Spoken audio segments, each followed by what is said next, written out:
Why video, why now? Video is a game changer. I used to actually work in the television news business years and years and years ago until I realized that Tom Brokaw wasn't sweating me working in Hartford, Connecticut as a news anchor. So I looked for another way to make a living, thank goodness.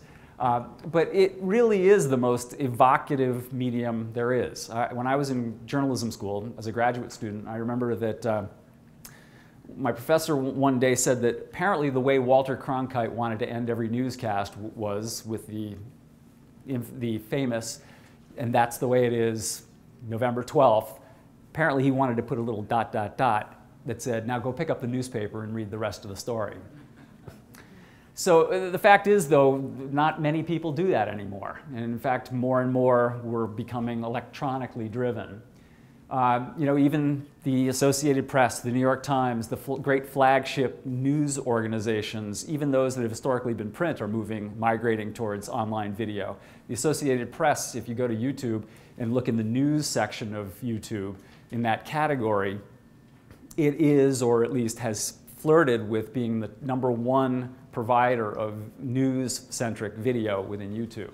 So, again, historically print organization.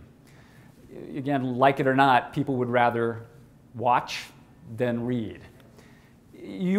Hospitals are really now in the news gathering business, quite honestly. You've earned the brand, the recognition in your marketplace as the source of healthcare content, and now the opportunity is for you to take that one giant step farther. I don't know that you're necessarily as reliant upon your local television partner anymore to distribute your healthcare content. You really are the source. You really, through the technology, the internet, really have the opportunity to become broadcasters, niche broadcasters. We talk about the 500 channels on television and cable and distribution through satellite.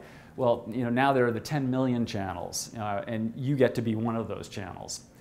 Television, historically in the business of selling advertising. When I was in the TV news business, we were told emphatically in February during the sweeps periods, better do a story about car sales because they're our biggest advertisers. Well, hospital broadcasting is really, in our estimation, about supporting your key service lines. And then ultimately, like television, how do you drive ratings? We believe that the way you do it is provide your audience global news that it can use, the beauty of the internet, shopping globally, but ultimately still docs and patients, referring physicians, are still predominantly referring locally. They may shop for their global professional news, but they are in fact predominantly making those transactions regionally and locally. So our perspective is global news that your physician audience can use, but set against the backdrop of your experts' expertise and your bricks and mortar.